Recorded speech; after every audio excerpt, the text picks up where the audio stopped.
स्वागत है आप लोग का यूपीपीएससी मेंटल ग्रुप पे। हम लोग इथिक्स देख रहे हैं। पहला लेक्चर ऐसे रैंडम दिया था कि इथिक्स में क्या क्या चीज़ें होती हैं, इथिक्स किसे कहते हैं, नैतिकता क्या होती है और नैतिक चेतना के बारे में भी हमने बताया था, ठीक है ना। लेकिन बात यहाँ आती है कि हमने जो कल बताया या जो इससे पहले लेक्चर देखा, उस लेक्चर से हम कहाँ यूज कर पाएंगे, सब खिचड़ी बन जाता है, ठीक है ना। तो हमें क्या करना है ना कि GS4 पेपर में अच्छे नंबर स्कोर करने हैं और GS4 में यकीन मानिए सबसे अच्छे नंबर उठ सकते हैं। और जैसा कि अभी ये हो रहा है कि अगर ऑप्शनल हट जा रहा है तो समझो कि कितना वेटेज बढ़ जाएगा इसका, ठीक है। तो उसको ध्यान में रखने के लिए कि अब क्वेश्चन किस तरह के आएंगे, कैसे आएंगे, वो हम यहाँ पे चर्चा करेंगे कि क्वेश्चन किस तरह के आ सकते हैं। तो कल जो पढ़ा था उसी का रिकैप करते हैं, लेकिन अब रिकैप करने का या रिवीजन करने का तरीका होगा क्वेश्चन के फॉर्मेट में कि क्वेश्चन अगर आ जाएगा तो कैसे हम उसको टैकल करेंगे, या जो हम आप लोग को नोट्स दिए हैं उस नोट्स से आप उस फॉर्डर मटेरियल से कैसे आप उसको गोला बारूद बना के यूज करोगे, ठीक है ना। गोला बारूद तो आपको बनाना है और बनेगा वहीं से, कहीं अन्य जगह से नहीं उठाइएगा, यहीं से बनेगा, ठीक है ना। चलिए अब देखते हैं कि हम लोग क्या पढ़े थे कि नैतिकता का विकास। हम कल के टॉपिक पे आते हैं कि नैतिकता का विकास कैसे होता है, या मोरल कॉन्शियसनेस की उत्पत्ति कैसी होती है, विकास कैसे होता है, नैतिक चेतना का विकास कैसे होता है। तो हमने ये बताया था कि पूछ लिया जाएगा कि मानव में नैतिकता का विकास कैसे होता है, ऐसे में बोल ले या ऐसे ही पूछ ले कि अगर नैतिकता का विकास करना है किसी के अंदर, विकास करना है चाहे कोई भी हो, नैतिकता का विकास करना है, चाहे प्रशासनिक हो, प्रशासन में विकास करना हो, या प्रशासनिक अधिकारी का नैतिकता विकास करना हो, राजनीतिक नेता हैं उनमें नैतिकता का विकास करना है, या समाज के अन्य लोगों को जो और भी लोग हैं उनमें नैतिकता का विकास करना है, तो कैसे करेंगे, यही बात उठी थी।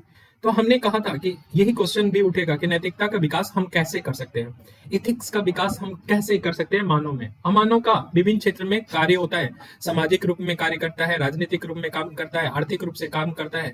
तो ये बहुत डिफरेंट आयाम में ये काम करता है। और एक इथिकल मैन सबका ध्यान रखता है, ठीक है।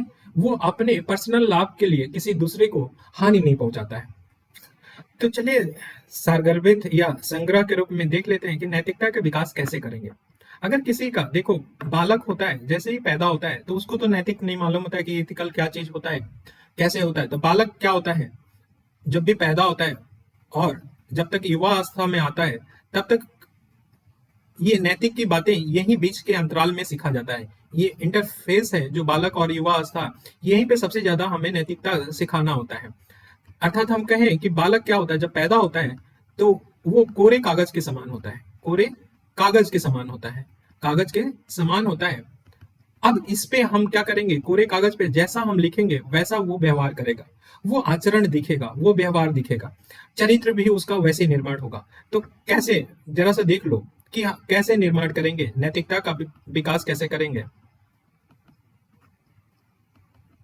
नैतिकता का विकास हम माता पिता का बालक क्या करता है, अनुकरण भी करता है, अनुसरण भी करता है, अनुकरण भी करता है और अनुसरण करता है। ऐसा कहने का मतलब कि माता पिता को कथनी और करनी में डिफरेंस नहीं होना चाहिए, जो कहे वो करे, सत्य बोले, ठीक है ना। जैसे एग्जांपल ले लेते हैं कि अगर किसी मम्मी को पूछते हुए अब बालक वहां पे मम्मी और मदर और उनका बच्चा है, और कोई पूछते हुए आए और मम्मी इसको पसंद नहीं करती हैं, तो बच्चे को बोल देंगे कि बेटा उसको बोल दो मम्मी है ही नहीं है, अर्थात झूठ बोले तो वो अनुकरण करेगा उनकी बात को, और साथ ही साथ अनुसरण भी करता है, जो घर का माहौल होता है वैसे सीखता है। तो नैतिकता का विकास चूंकि माता पिता का अनुकरण और अनुसरण करता है, इसलिए कथनी करने में उनको डिफरेंस नहीं होना चाहिए, ऐसे विकास हो सकता है। परिवार क्या करे, सद्भाव जैसा व्यवहार करे, सद्भाव सद्भाव व्यक्त करे, तो ऐसा हो सकता है, अर्थात परिवार के द्वारा भी सीखा जा सकता है। हमारा मित्र मंडली कैसा है, अगर मित्र मंडली ऐसा है कि जैसे ईव टीजिंग ज्यादातर देखते हो मित्र मंडली में, अगर हम ईव टीजिंग वाले मित्र मंडली में रहेंगे तो हम भी क्या करेंगे, ईव टीजिंग करने लगेंगे, जो कि नैतिक रूप से सही नहीं है। तो हमारा मित्र मंडली कैसा है उसका भी हम अनुकरण और अनुसरण करते हैं, ठीक है। तो नैतिकता का विकास कैसे होगा? माता पिता के द्वारा होगा, परिवार के द्वारा होगा, मित्र मंडली के द्वारा होगा, हमारा समाज के द्वारा होगा। अगर समाज नैतिक होगा, समाज नैतिक होगा, तो जाहिर सी बात है कि समाज में के हम अंग हैं, तो हम भी क्या होंगे? नैतिक होंगे। ठीक है, तो समाज की नैतिकता अगर उसको कहा जाए कि जो मूल्य है वो आधुनिक मूल्य हैं, आधुनिक मूल्य में ऐसा ना हो कि अंधविश्वास हो। ठीक है, जैसे समाज में अगर लिंग समानता है तो लिंगानुपात क्या होगा? अच्छा देखने को मिलेगा। ठीक है, तो समाज की बात हो गई।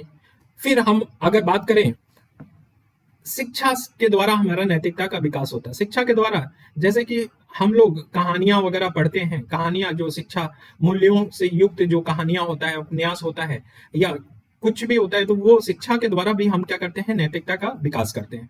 ठीक, अगर कोई अच्छा काम कर रहा है उसको पुरस्कार दिया जाता है। जैसे अगर बालक को ये मान लें कि अगर कहें कि बालक को जैसे पुरस्कार दिया जाता है, साहसी पुरस्कार दिया जाता है, राष्ट्रपति द्वारा दिया जाता है, तो साहस का भी अगर पुरस्कार दिया जाता है तो उससे बहुत से लड़के प्रेरित होते हैं कि नैतिक काम करना है।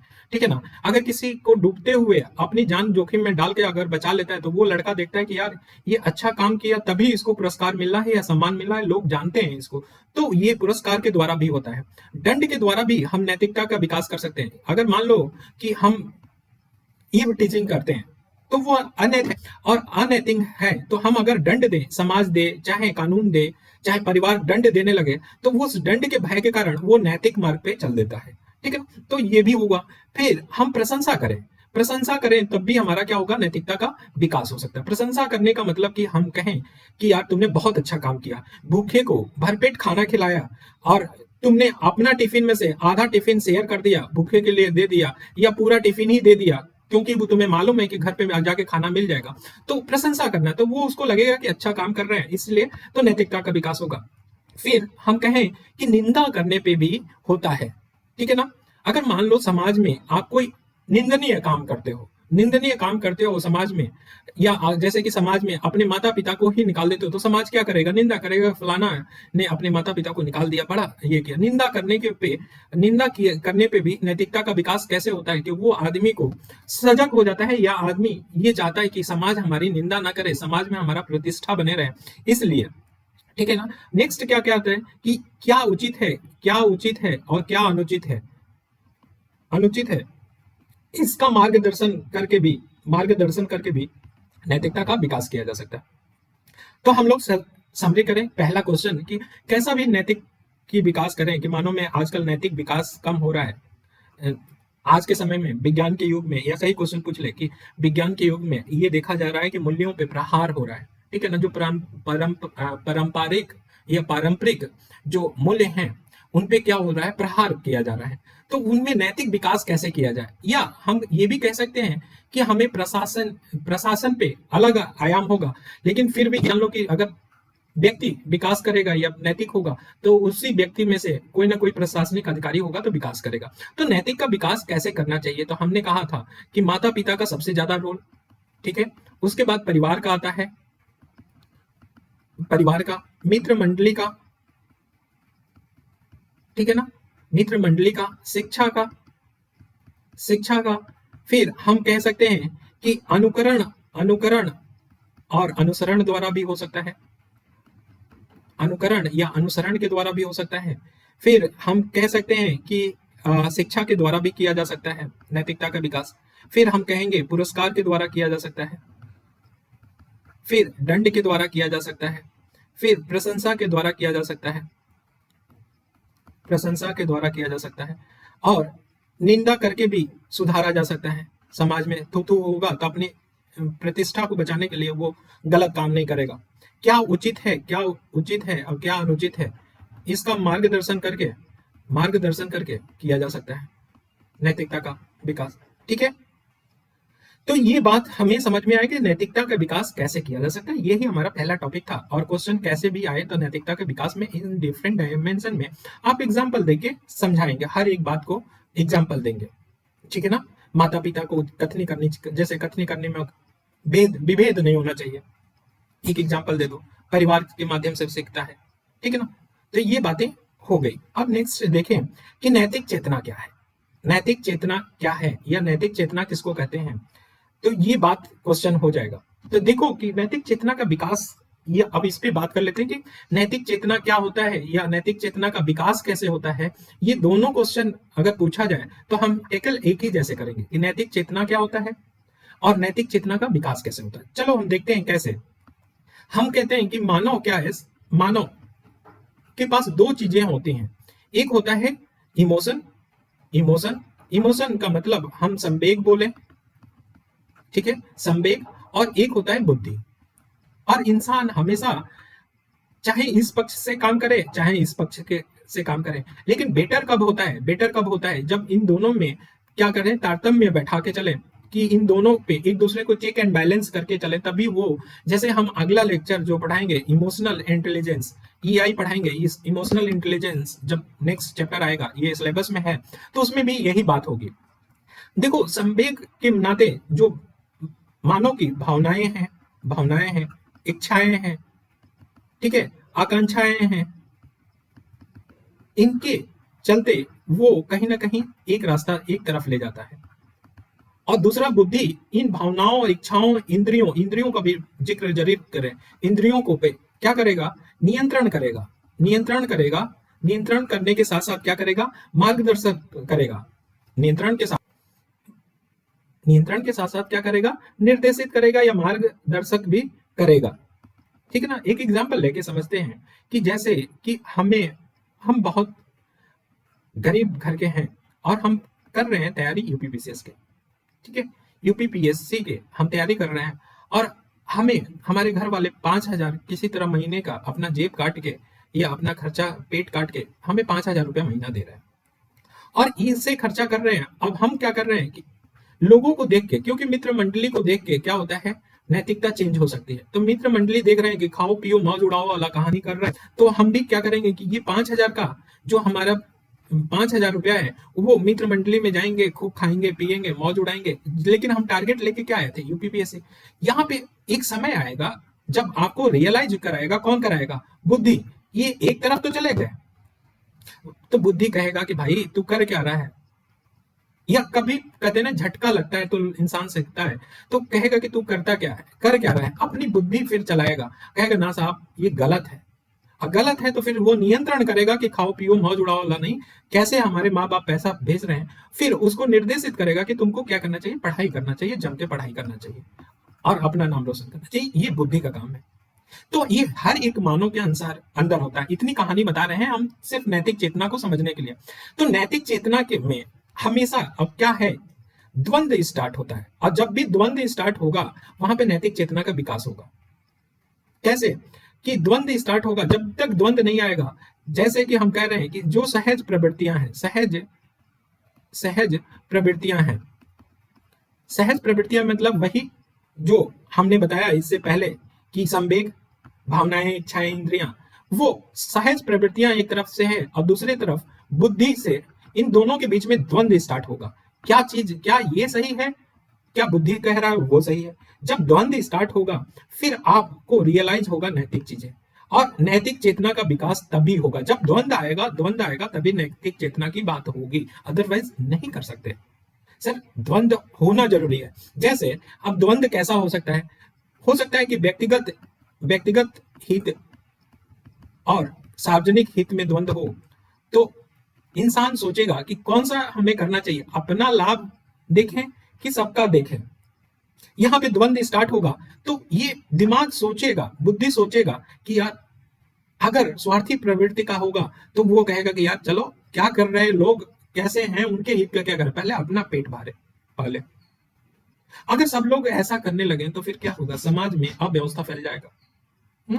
तो व्यक्तिगत हित और सार्वजनिक हित के बीच में द्वंद्व होता है, और उस द्वंद्व में कौन बढ़िया है, अगर इसका मूल्यांकन कौन करेगा, बुद्धि करता है, तो फिर कहेंगे कि आपका नैतिक चेतना जाग गया है, क्योंकि अपने हित के ऊपर सार्वजनिक हित को वरीयता दे रहे हो, तो इसका मतलब नैतिक हो गया हो, आपका नैतिक चेतना क्या हो गया, जागृत हो गया, तो इससे विकास होगा। तो जब भी द्वंद्व होगा तो व्यक्तिगत हित सार्वजनिक हित में द्वंद्व हो सकता है। द्वंद्व हो सकता है कि तात्कालिक लाभ और वर्सेस दीर्घकालिक लाभ में द्वंद्व हो, ठीक है, तो तत्कालिक लाभ को छोड़ के दीर्घकालिक लाभ की तरफ जाएंगे तो कहेंगे कि हाँ, नैतिक चेतना का विकास हो गया। क्षणिक लाभ से बेटर होता है कि दीर्घकालिक लाभ हो, ठीक है ना। क्षणिक खुशी की जगह दीर्घकालिक खुशी होनी चाहिए, यही यही नैतिक चेतना, और ये द्वंद्व से ही पता चलता है।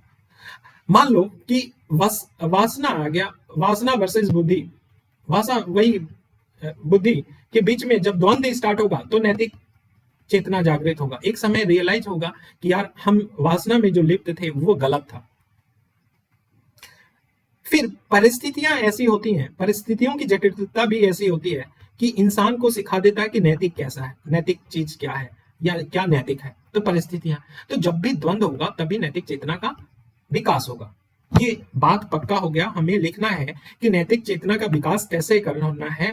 तो नैतिक चेतना का मानव में विकास कैसे होता है, कैसे होता है। जब ये पूछा करे तो पूछे तो आप दो चीजें बताएंगे कि इंसान के अंदर संवेग भी होता है और बुद्धि होता है। जब इनके बीच में जो चीज होता है, द्वंद्व स्टार्ट हो जाता है, और उस द्वंद्व में क्या अच्छा है क्या उचित है, जब ये बात पता चल जाता है तो नैतिक चेतना का विकास होता है। और वो द्वंद्व, आप द्वंद्व को एग्जाम्पल के साथ दिखा देंगे तो नैतिक चेतना का विकास समझ में आता है।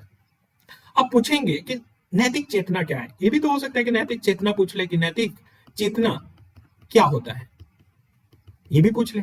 तो हम एक लाइन में यही कहेंगे नैतिक चेतना में कि उचित, उचित, अनुचित, अच्छा बुरा, अच्छा बुरा आदि नीति संबंधी, नीति संबंधी प्रत्ययों की चेतना ही, की चेतना ही नैतिक चेतना है। बस हो गया हमारा कि हम क्या उचित है क्या अनुचित है, क्या अच्छा है क्या बुरा है, क्या शुभ है क्या अशुभ है, क्या करणीय है क्या अकरणीय है, इन सब के बारे में हम, अगर हम इन प्रत्ययों के, नीति संबंधी प्रत्ययों की चेतना अगर हो जाए तो हम कहेंगे कि नैतिक चेतना है। हमें पता हो जाए कि क्या शुभ है क्या अशुभ है, क्या अच्छा है क्या बुरा है, क्या उचित है क्या अनुचित है। जब इस बात का एहसास होने लगे तो हम कहेंगे कि हमारे अंदर नैतिक चेतना आ गया है, और यही नैतिक चेतना भी होता है। ठीक है, तो नीति संबंधी प्रत्ययों की चेतना ही क्या होती है, नैतिक चेतना होती है। ये भी कहानी हमारा एक क्वेश्चन सॉल्व हो गया, ठीक है ना, ये बात। अब नेक्स्ट स्लाइड पे चलें तो नेक्स्ट स्लाइड में कि नीति शास्त्र का विकास ही क्यों हुआ। अब ये पूछा जाएगा कि हम लोग एथिक्स पढ़ रहे हैं या नीति शास्त्र आया या एथिक्स आया, तो इनका विकास ही क्यों किया गया। पहले तो ये भी क्वेश्चन हो सकता है कि नीति शास्त्र का विकास क्यों किया गया, ऐसा क्या चीजें परिदृश्य में आ रही हैं कि ये नेसेसरी हो गई है, वर्तमान समय में प्रासंगिक हो गया है इस सब्जेक्ट का, नीति शास्त्र का। तो बहुत सारे डायमेंशन में क्वेश्चन पूछा जा सकता है। ठीक, तो हम क्वेश्चन फॉर्मेट में देख रहे हैं कि नीति शास्त्र का विकास क्यों हुआ, या नीति शास्त्र एज ए सब्जेक्ट क्या कर सकता है, ठीक है ना। तो यही ध्यान रखना। अब हम इसको भी बड़ा ब्रीफली बोल देते हैं कि कैसे होगा। जानते हो कि मानव क्या है, एक सामाजिक प्राणी है, असामाजिक प्राणी है, समाज में रहता है, ठीक है ना। और सामाजिक प्राणी होने के नाते इसमें सहज प्रवृत्तियां भी होगी, सहज प्रवृत्तियां भी होगा, आकांक्षाएं भी होंगी, ठीक है, इच्छाएं भी होंगी, कुछ उद्देश्य भी होगा, उद्देश्य भी होगा, कुछ इसका क्या होगा, स्वार्थ भी होगा। तो सामाजिक प्राणी होने के नाते ये सहज प्रवृत्तियां तो आएंगी ही। जब सहज प्रवृत्तियां आएंगी तो ऐसे स्थिति में जो स्वार्थ होता है, ये अगर स्वार्थ के, मान लो कि स्वार्थ में ही इंसान जीने लगे तो फिर क्या होगा, समाज में, क्योंकि समाज में ही ये प्राणी रहता है तो समाज में अव्यवस्था फैल जाएगा। समाज में क्या हो जाएगा, अव्यवस्था हो जाएगा। और अव्यवस्था होने की वजह से समाज की जो संरचना है वो चरमरा जाएगी। इसलिए जरूरी है कि हमें नीति शास्त्र में ये सिखाएं, कुछ मानदंड, कुछ सिद्धांत हम सिखाएं जिसके आधार पे उचित क्या है, क्या करना चाहिए, क्या करनी है, क्या शुभ है, इस सब चीजों की बात करें, उल्लेख करें, मानदंड निर्धारित करें। इसलिए जरूरी है। तो हम अब यहाँ पे ब्रीफ में देखो, हम लिख रहे हैं कि विकास, कि नीति शास्त्र का विकास क्यों हुआ, ये हम बताएंगे। तो जब भी कंफ्लिक्ट होगा, संघर्ष के, ठीक है, हम पहला बोलेंगे मानव की अपने इच्छाओं, इच्छाओं, स्वार्थ, स्वार्थ इत्यादि में भेद होने के कारण, भेद होने के कारण होने के कारण क्या होता है, संघर्ष बढ़ जाता है, संघर्ष बढ़ जाता है। इसलिए इस संघर्ष को कम करना है, तो हमें क्या करना चाहिए, इसको नीति शास्त्र की जरूरत हुई या नीति शास्त्र की जरूरत आन पड़ी। ठीक है, दूसरा बात है कि हमने कहा कि सामाजिक व्यवस्था बनाए रखने के लिए वंचितों के अधिकार एवं कल्याण के लिए, ठीक है, मानव के नैतिक उत्थान के लिए।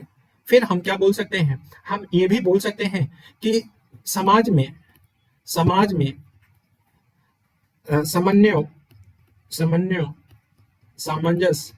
सामंजस्य बैठाने के लिए या लाने के लिए, बैठाने के लिए, ठीक है ना। फिर हम कहेंगे वैश्विक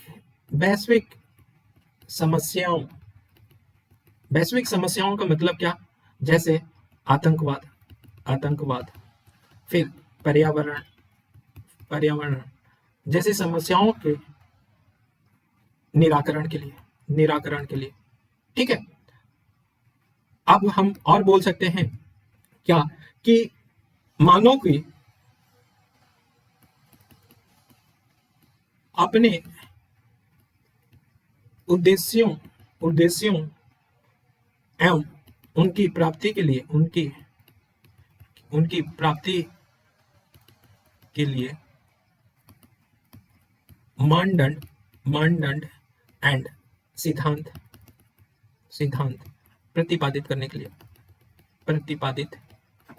लिए, इन सब के लिए जरूरी है। हम बहुत छोटे में बोल रहे हैं कि ये क्यों चाहिए, नीति शास्त्र का विकास क्यों हुआ, तो हम बताएंगे कि क्या क्या कन्फ्लिक्ट था, कैसा था, और वो सब के चलते हमारा नीति शास्त्र रोल में आया कि भाई बिना समाज को शिक्षित किए नहीं कर सकते। अब जरा सा एक चीज हमने कल बताया था बड़ा सिंपल वे में कि बेनेडिक्ट रूथ और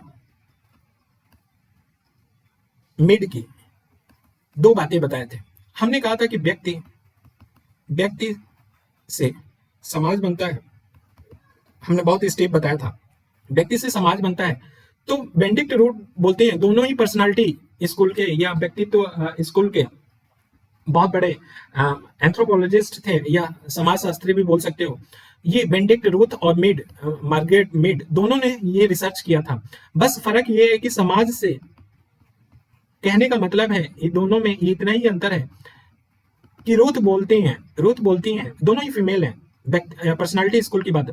बेनेडिक्ट रूथ बोलती हैं कि व्यक्ति जैसा होगा ना, समाज वैसा बनेगा।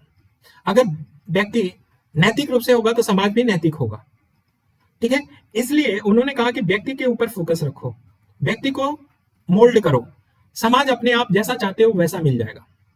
अगर चाहते हो कि समाज हिंसक हो तो व्यक्ति के अंदर व्यवहार आचरण में हिंसा भर दो, तो आगे एक समय आएगा पूरा समाज क्या हो जाएगा, हिंसक हो जाएगा। मीड बोलती हैं कि जैसा समाज होगा उसी का वैसा ही आचरण व्यक्ति भी करता है।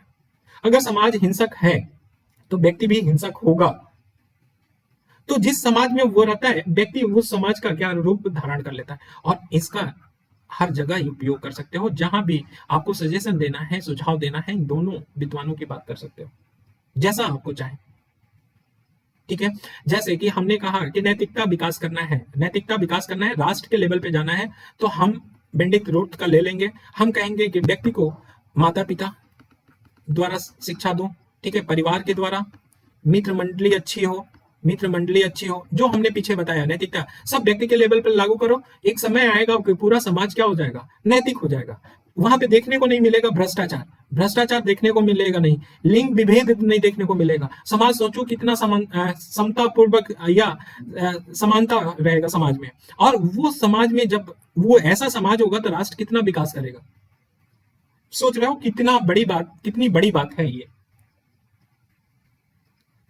और फिर जब समाज नैतिक हो, कभी भी इथिक्स के लेवल पे हम यही फॉलो करेंगे, एक लंबे समय पे हम समाज को कितना भी डंडा मार के हम कानून लेके, नियम लेके समाज को कितना भी कंट्रोल कर लें, उसके अंदर नैतिकता का विकास ही नहीं होगा तो वो क्या होगा? कुछ नहीं कर सकता है।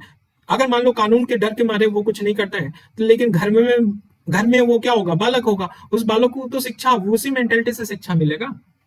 सोचो कितनी बड़ी बात है इसको यूज करना। हमें इथिक्स केवल पढ़ने का मतलब नहीं है, जब इसको फील करो, अंदर से फील करो, बस परिभाषा रखो, बहुत सारी चीजें अपने आप में आ जाएगा। अब नेक्स्ट हमने बताया था, नेक्स्ट अब देखो, नैतिकता का वर्तमान कालीन संदर्भ क्यों है? क्या है संदर्भ? कि इस समय जो सुकरात ने बोला था कि an unexamined life is not worth living, मतलब अनपरखा जीवन जीने योग्य नहीं होता है। सुकरात की कितनी बड़ी बात है, बोला था सुकरात ने ये। सुकरात का ये मतलब क्या है कि देखो, विज्ञान जिस तेजी से बढ़ा, विज्ञान जितने तेजी से बढ़ा, अर्थात हम बैलगाड़ी से कहां तक, जेट युग में प्रवेश कर गए, ठीक है ना। बहुत तेजी से विज्ञान ने हमारे बहिर्जात क्षेत्र को या हमारे भौतिक जीवन को परिवर्तित कर दिया बहुत तेजी से। लेकिन मानव क्या हुआ? मानव इन विज्ञान के नए शिक्षा के जो नए स्वरूप थे, जो अच्छी चीजें थी, वो उसके साथ समाज में इंटीग्रेटेड नहीं किया, समाज में लाया नहीं। आज भी हम बैलगाड़ी से जेट युग में तो आ गए, लेकिन अभी भी हमारा मानव बैल की तरह वही मध्ययुगीन संस्कृति थी, उसी संस्कृति से चलता आ रहा है। जहां विज्ञान अब मध्ययुगीन संस्कृति से चलता आ रहा है, तो अब विज्ञान क्या कर रहा है?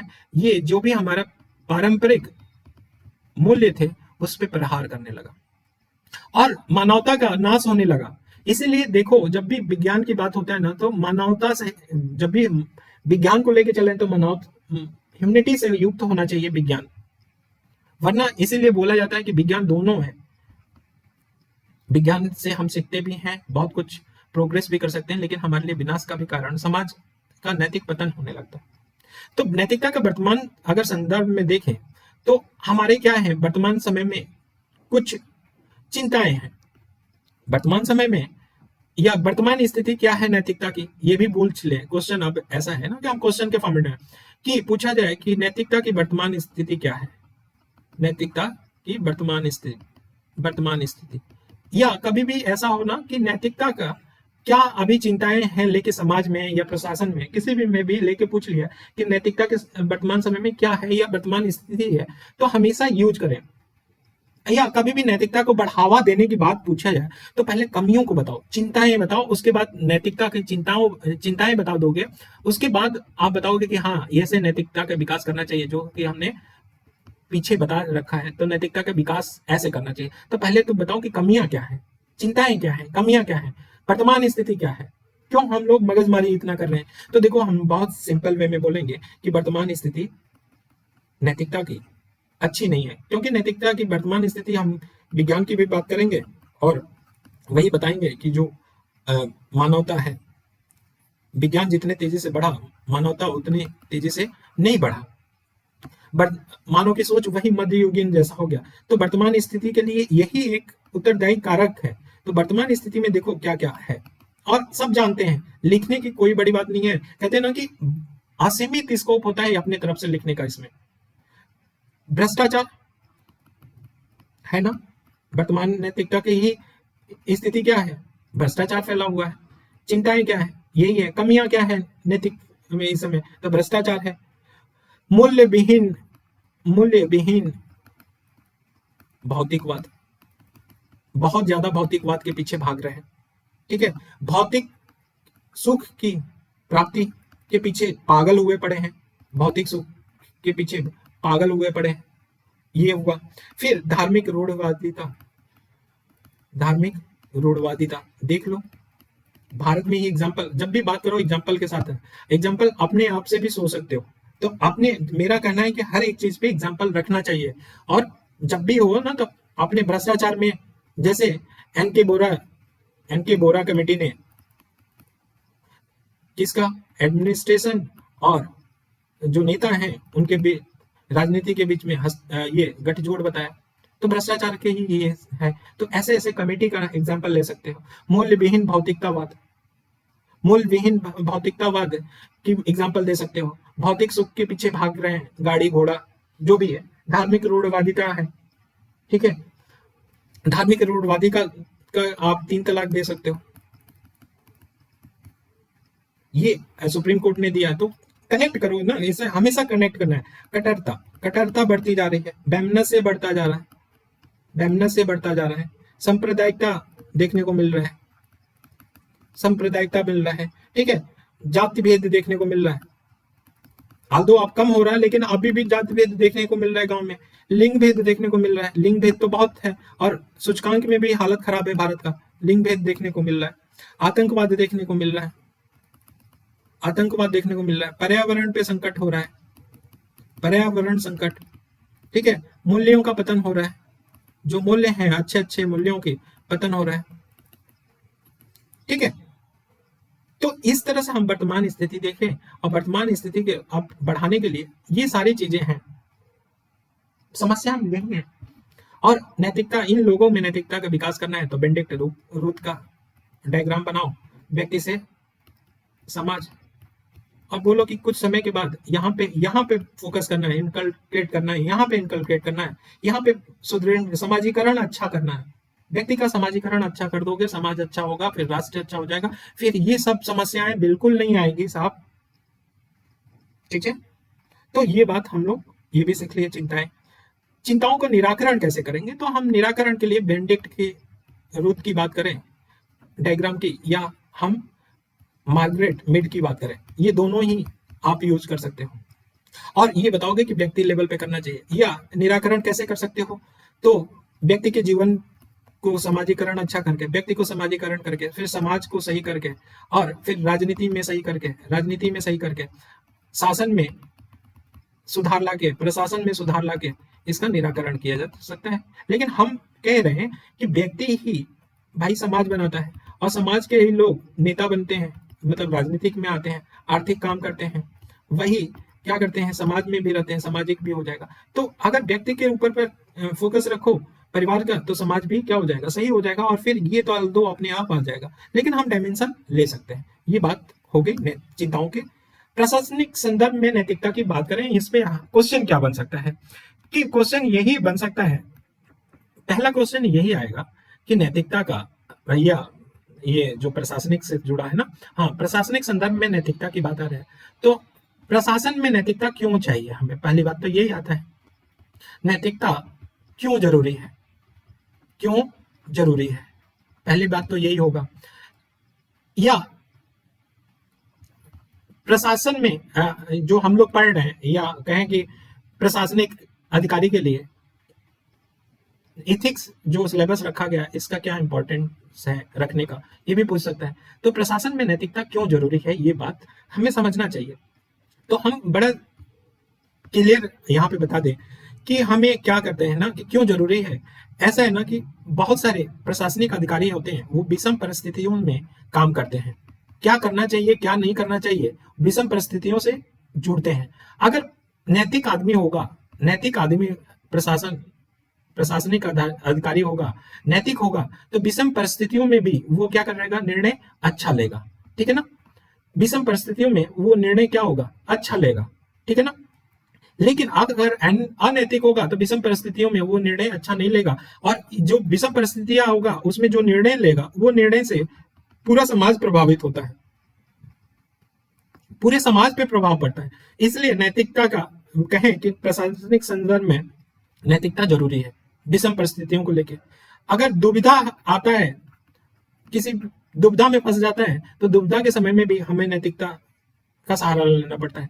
जब बहुत सारे कई बार ऐसा होता है ना कि कोई कानून स्पष्ट ना हो, कानून या नियम अस्पष्ट ना हो, तो फिर हमें स्वविवेक से काम करना पड़ता है, स्वविवेक से काम करना पड़ता है। जब स्वविवेक से काम करना पड़ता है तो असीम क्षमताएं होती हैं। अगर मान लो इंसान क्या हो, नैतिक होगा और स्वविवेक से जो आधार पे निर्णय लेगा, तो नैतिक होगा तो उसके निर्णय में सत्यनिष्ठता, ईमानदारी, ठीक है, एटीट्यूड, इमोशनल इंटेलिजेंस, ये सब झलकेगा अगर नैतिक होगा। अनैतिक होगा तो जो स्वविवेक का है वो दुरुपयोग करेगा। इसलिए नैतिक नैतिकता का संदर्भ जरूरी है, जिसमें प्रशासन में विषम परिस्थितियों में, दुविधा के समय में, जब कानून और नियम स्पष्ट क्या न दे, उल्लेख ना हो। ठीक है, फिर जो निर्णय लेता है तो उसका परिणाम क्या होता है, निर्णय का परिणाम समाज पे पड़ता है, और समाज पे पड़ता है तो जवाबदेही भी इसको देना पड़ता है। तो वो जवाबदेह हो, इसलिए नैतिकता की जरूरी है। ठीक, हम क्यों जरूरी है कि सार्वजनिक नीतियां अगर बनाना है तो सार्वजनिक नीतियां कौन बनाता है, प्रशासनिक अधिकारी बनाता है। अगर वो नैतिक होगा तो नीतियां क्या होगा, नीतियां जो भी बनाएगा सार्वजनिक कल्याण के लिए बनाएगा, सार्वजनिक कल्याण के लिए बनाएगा, वो संवेदनशील होगा, वो निष्पक्ष होगा, नीतियां जो भी बनाएगा लोगों, वंचित लोगों का कल्याण करेगा। और यही प्रशासनिक अधिकारी नीतियों को या योजनाओं को क्या करते हैं, क्रियान्वयन करते हैं, और क्रियान्वयन करते हैं तो वो निष्पक्ष होकर वंचित वर्गों को क्या करेगा, कल्याण करेगा, या मानव कल्याण करेगा, या सामाजिक आर्थिक उत्थान करेगा क्रियान्वयन करके। तो इस संदर्भ में देखा जाए तो नैतिकता होना चाहिए। ठीक है, विषम परिस्थिति को लेकर, दुविधा को लेकर, कानून नियम स्पष्ट उल्लेख ना हो तो स्व विवेक को यूज करने के लिए नैतिकता जरूरी है। निर्णय लेता है तो नैतिकता जरूरी है, जवाबदेही के लिए नैतिकता जरूरी है, सार्वजनिक नीतियां बनाता है तो नैतिकता जरूरी है, और सार्वजनिक नीतियों का, योजनाओं का क्रियान्वयन करना है तो भी है। ठीक है, हम प्रशासनिक अधिकारी क्या करते हैं, सेवाएं देते हैं, तो गुणवत्तापूर्ण अगर सेवा कब मिलेगा, जब वो नैतिक होगा, तो ये भी बात होगा। ठीक है, लोक निधि का सदुपयोग कब होगा, जब वो नैतिक होगा। ठीक है, तो इस आधार पे हम कह सकते हैं कि जरूरी है। बात समझ में आ रहा है ना कि प्रशासनिक संदर्भ में नैतिकता क्यों जरूरी है, या प्रशासन में नैतिकता क्यों जरूरी है। तो हम ये आधार बताएंगे कि विषम परिस्थितियां होती हैं इसलिए जरूरी है, दुविधा के समय में प्रशासनिक अधिकारी को चाहिए, कानून और नियम के स्पष्ट उल्लेख ना हो तब, निर्णय लेने पे, ठीक है ना, जवाबदेही बनाने में, सार्वजनिक नीतियों या योजनाओं को बनाने में, क्रियान्वयन करने में, ठीक है ना, जान माल की रक्षा करने में, गुणवत्तापूर्ण सेवा देने में, लोक निधि के सदुपयोग करने के लिए, इन सब के लिए नैतिकता क्या है, जरूरी है, इसलिए हमने बता दिया। तो ओवरऑल हमने क्या किया, डिस्कशन कर लिया अपना ये कि क्या क्वेश्चन बन सकता है। अब क्वेश्चन हम फिर से वही आ गया, नीति शास्त्र का अर्थ क्या है, मीनिंग ऑफ इथिक्स। तो हमने बता दिया, इसके पहले ही ये सारी चीजें कहानी हो चुकी है, लेकिन अब रिकैप करते हैं, आगे बढ़ते हैं। रिकैप करने क्या, ये पूरा हम क्वेश्चन, ये टॉपिक ही रिकैप नहीं कर रहे हैं, बल्कि बता रहे हैं क्वेश्चन टेकल करने की।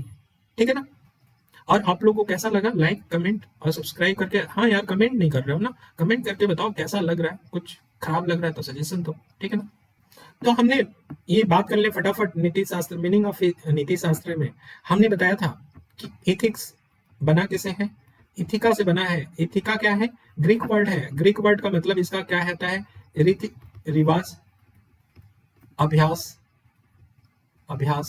प्रचलन, ठीक है ना, या हम ये भी कह सकते हैं आदत।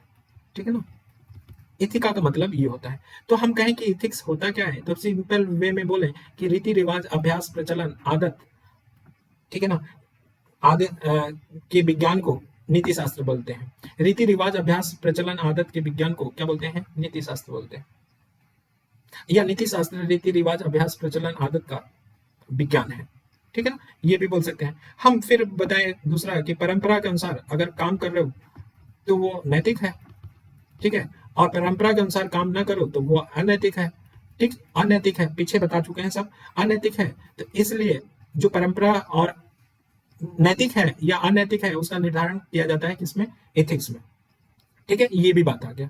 फिर हमने कहा था कि विलियम लिली की बात किए थे, विलियम लिली ने क्या बोला था कि देखो साहब, नीति शास्त्र उन मानकों का व्याख्या प्रस्तुत करता है या व्याख्या करता है जिसके आधार पे हम किसी व्यक्ति के कर्मों का उचित या अनुचित होने का निर्णय देते हैं। क्या करते हैं, निर्णय देते हैं या उचित, या क्या उचित है क्या अनुचित है उसका निर्धारण करता है।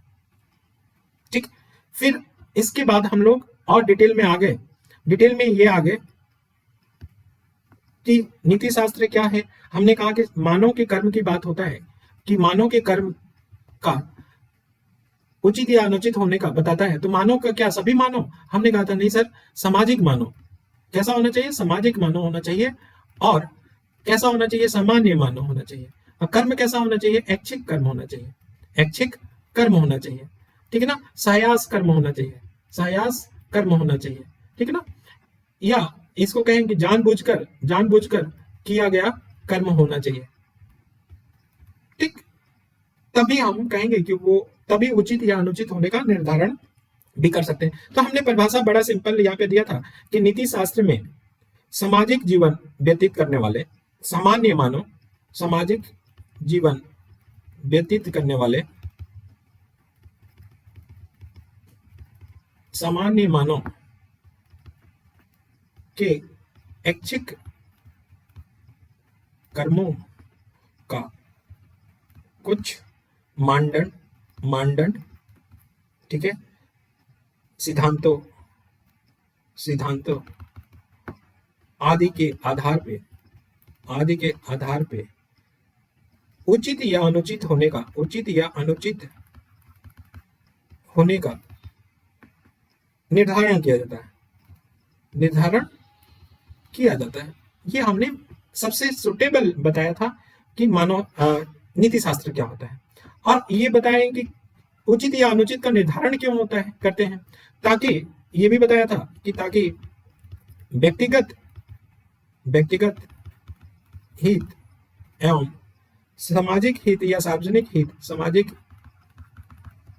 हित में सामंजस्य, सामंजस्य स्थापित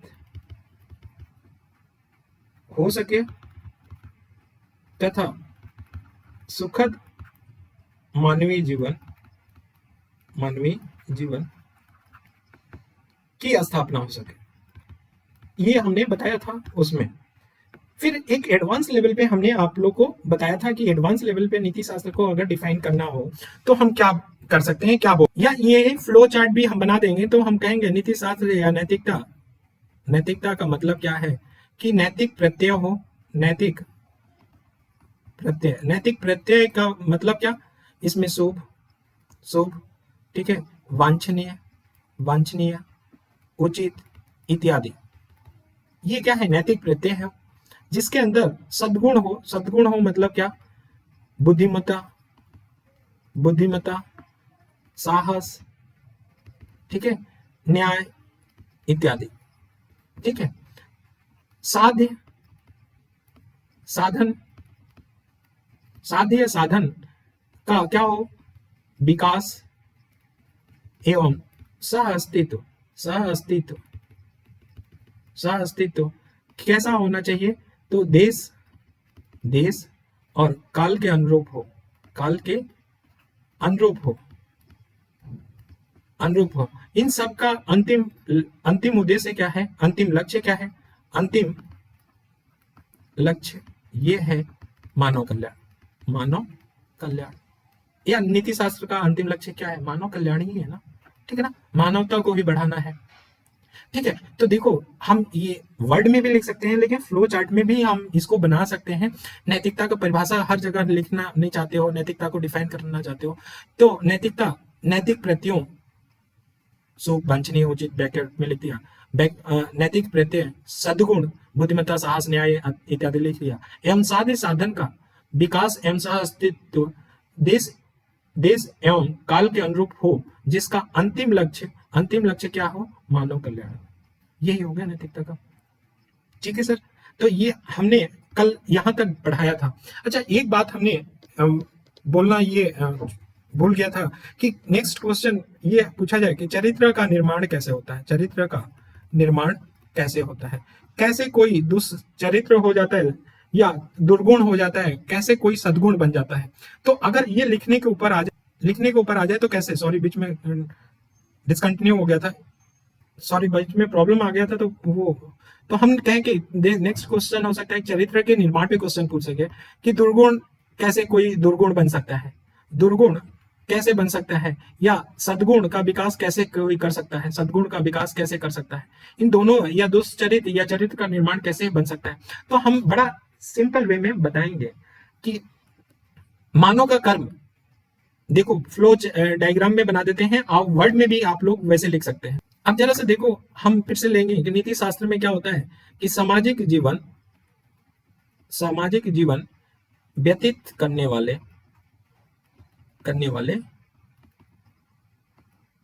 सामान्य मानव के क्या हो, ऐच्छिक कर्म हो। और ऐच्छिक कर्म कैसा हो सकता है? ऐच्छिक कर्म हो सकता है कि उचित हो सकता है कि अनुचित हो। दो प्रकार का ही हो सकता है। उचित होने का मतलब नियम अनुसार कर रहा है, और उचित का बार बार प्रयास करेगा, अभ्यास करेगा तो वो क्या हो जाएगा? आदत बन जाएगा। और वो आदत जब बन जाएगा तो इंसान का चरित्र में, व्यवहार में झलकने लगता है। ठीक है ना? वो ये स्वभाव का, चरित्र का मतलब ये स्वभाव का अंग हो जाएगा। ठीक है ना? ये सद चरित्र होगा। और अनुचित का बार बार क्या करे? अभ्यास करे तो उसकी आदत कैसी होगी? अनुचित होगा। और चरित्र कैसा होगा? दुष्चरित्र होगा। इसी को पापात्मा बोलते हैं, पापात्मा। ठीक है ना? तो असदात्मा किसको बोलते हैं? इसको बोलते हैं। तो हम कहें कि चरित्र का निर्माण कैसे होता है, बड़ा सिंपल वे में बताते हैं।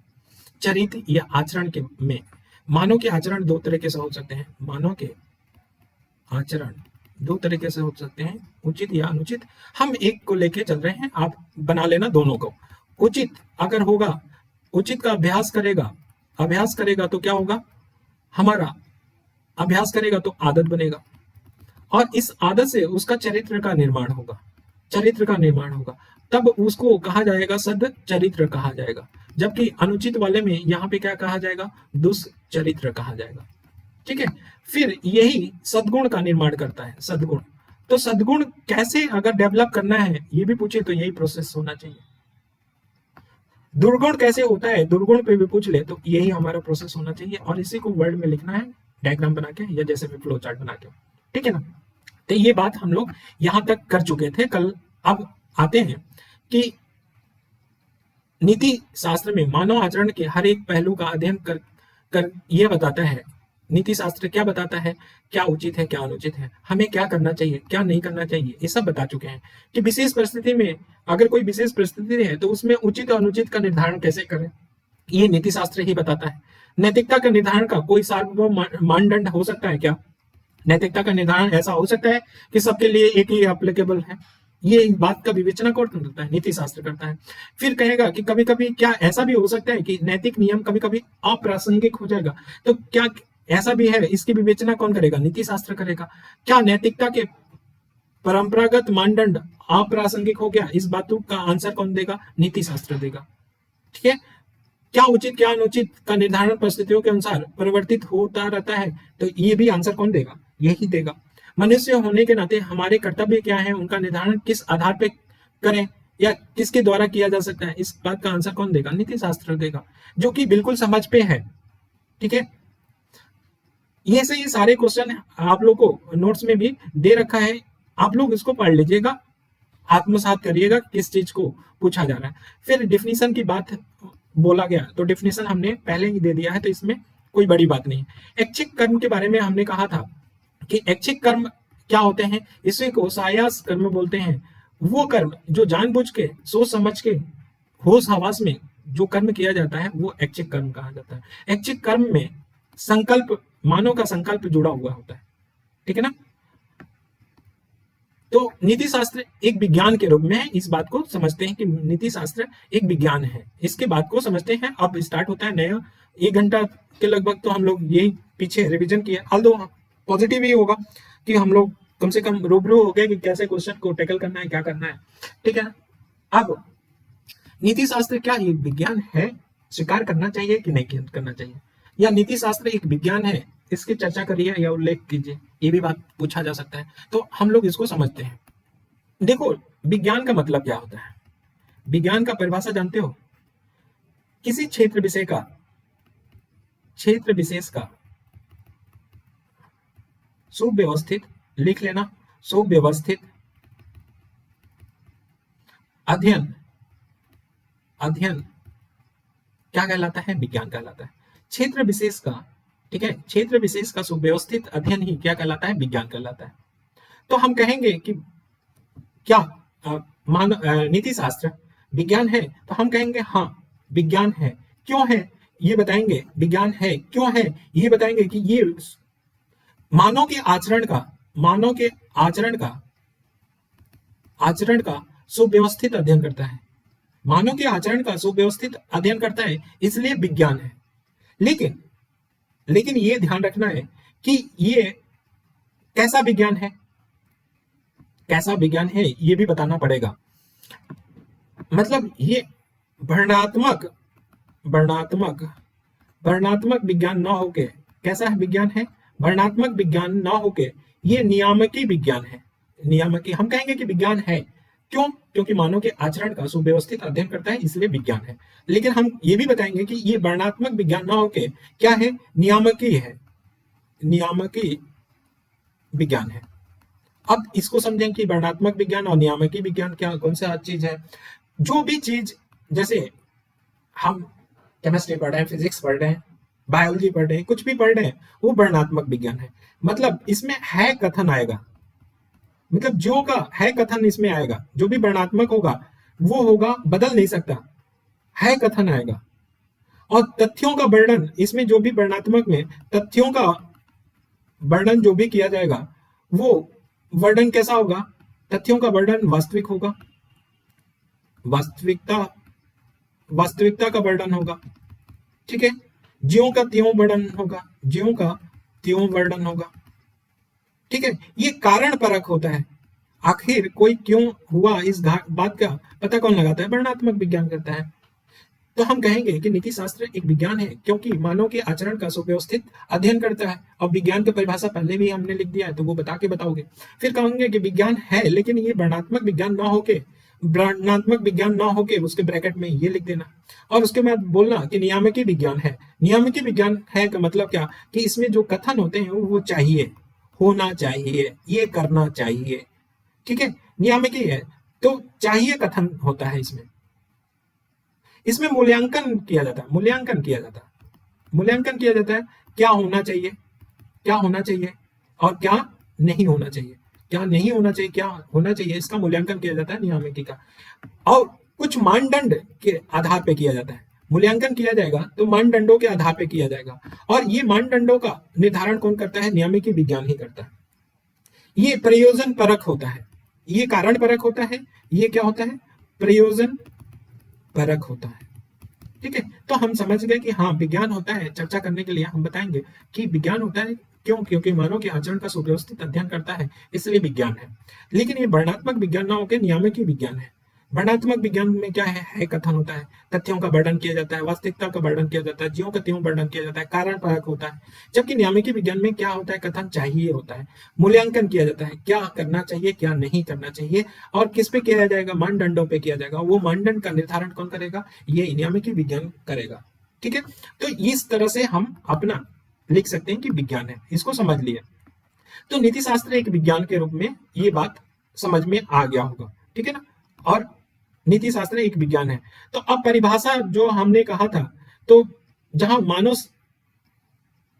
एक लाइन और जोड़ देंगे, जो परिभाषा बोला था ना कि सामाजिक, एक मिनट, हम परिभाषा लिखे हैं जो पहले जो हमने बताया था कि नीति शास्त्र में सामाजिक जीवन व्यतीत करने वाले बताया था। अब लिखेंगे कि नीति शास्त्र एक नियामक नियामकीय नियामकीय या आदर्शमूलक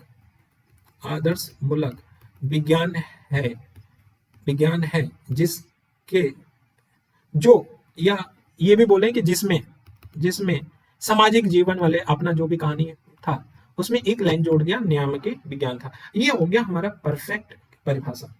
ठीक है, तो ये बात समझ में आया ना। अब इसी चीज को हमने नोट्स में उसको थोड़ा सा बढ़ा चढ़ा के लिखा है, जो बातें विज्ञान को ये समझाया, यहां समझ में आ गया तो वो भी समझ में आ जाएगा नोट्स में जो लिखा है। ठीक है, तो हमें बस लिखना है, वो बात समझ में। अब नीति शास्त्र की क्या उपयोगिता है या लाभ क्या है, इसके बारे में क्वेश्चन पूछा जाएगा। इसमें बड़ा इजी है, हम लोग चले नीति शास्त्र की उपयोगिता। तो मानव सुख की ओर प्रेरित करना। मानव सुख को प्रेरित करना मतलब क्या, कि सामाजिक रीति रिवाज, जो धार्मिक प्रथाएं हैं, सामाजिक राजनीतिक कार्य प्रणालियां हैं, उसके दोषों को उजागर करके उसको शुभ की तरफ ले जाना, या उसके दोषों को उजागर करके उसमें सुधार करना। ये मानव के सुख की ओर प्रेरित करता है। व्यवहार कुशल बनाने में सक्षम होता है। व्यवहार कुशल बनाने में क्या, कि हमारे जो भी व्यवहारिक जीवन होता है, वो व्यवहारिक जीवन हमारे सभी पक्षों पे प्रभाव डालता है व्यवहार कुशल बनाने में। चाहे वो धार्मिक हो, राजनीतिक हो, आर्थिक हो, कानूनी हो, कैसा भी हो, प्रशासनिक हो, उसमें व्यवहार कुशल बनाता है। मतलब रूढ़िवादिता, अंधविश्वास का क्या कर देता है, अंत कर देता है। समाज के सम्यक संचालन के लिए नीति शास्त्र क्या है, जरूरी है। ठीक है ना। तो ये भी ध्यान रखना चाहिए। क्यों? क्योंकि जानते हो कि समाज का सम्यक संचालन में कि वैज्ञानिक या मानव क्या कर रहा है, विज्ञान का आविष्कार कर रहा है, और विज्ञान क्या कर रहा है, असीम शक्ति प्रदान कर रहा है। जब तक नैतिक मानव नहीं होगा तब तक वो समाज का संचालन नहीं होगा। ये विज्ञान क्या कर देगा, कहते हैं दो धारी तलवार है, तो एक तरफ से समाज के नैतिक पतन भी कर देगा। तो समाज में नैतिक उत्थान लाना है तो नीति शास्त्र की उपयोगिता है, लाभ है। ठीक है। अब हम बहुत सारे इसके ऊपर और भी लिख सकते हैं कि हमने बहुत कम लिखा है इसमें। जैसे अब हम उपयोगिता और लाभ ही बता देते हैं, लाभ को कैसे लिख सकते हैं, बड़ा सिंपल है। सोचो अपने तरफ से कि क्या होगा, सामाजिक आर्थिक उत्थान करेगा, सामाजिक आर्थिक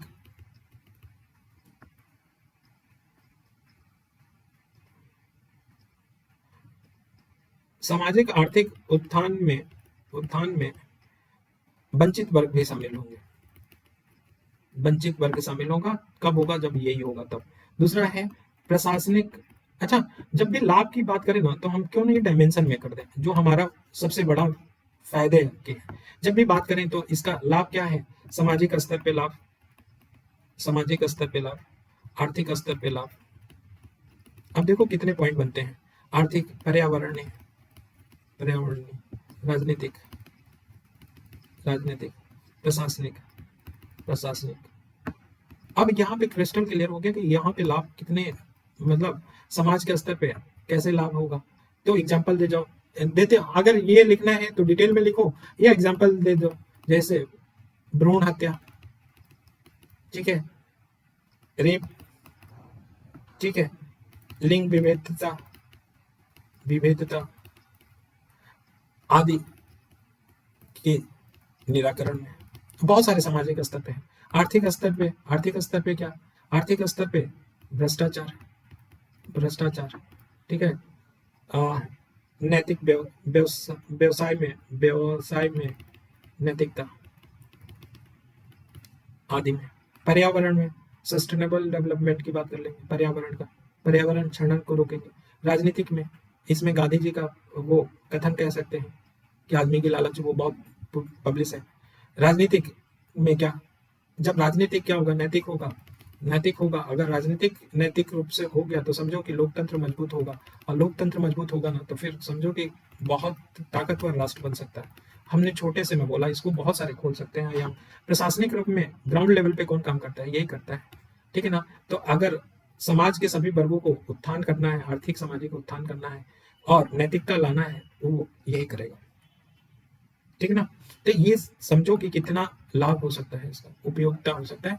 ये डायमेंशन पे लिख सकते हो, कहते ना असीमित है। अगर केवल ये डायमेंशन हम बोलने लगे तो अभी 1 घंटा हम पक्का इस पे बोल सकते हैं, और फिर भी कम पड़ जाएगा। तो हमें एक व्यवस्थित रूप में आंसर लिखना है कि नीति शास्त्र का लाभ क्या है, डायमेंशन में डिवाइड कर दो, खत्म बात। और एग्जाम्पल के साथ दो ना, हर एक ये ध्यान रखना कि इथिक्स में डायमेंशन, आप दो डायमेंशन को पूरा राम कथा मत लिखो, एग्जाम्पल से समझाओ। जितना एग्जाम्पल दोगे ना, उतनी नंबर अच्छे आते हैं। मेरा प्रैक्टिकल एक्सपीरियंस है इस पे। ठीक है ना।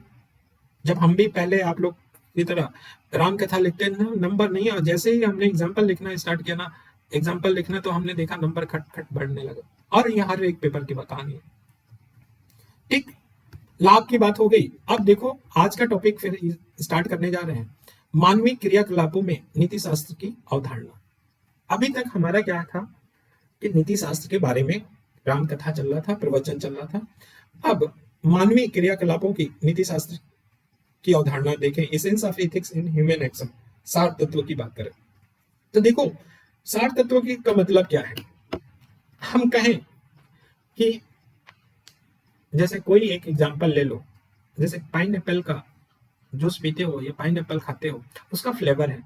अगर हम पाइनएप्पल का वो फ्लेवर ही निकाल लें, जो वो एक अजीब सा टेस्ट आता है वही निकाल लें, तो क्या वो पाइनएप्पल का अस्तित्व रहेगा? जैसे हम कहें कि नमकीन, कोई नमकीन है, उसमें नमक ही निकाल लें, नमकीन चीज ही है, उससे नमक निकाल लें, क्या कोई औचित्य होगा? जैसे अग्नि है, अग्नि का काम क्या है? जलना है, और उसका जलन ही निकाल लें, जलना ही निकाल लें, तो कोई औचित्य होगा?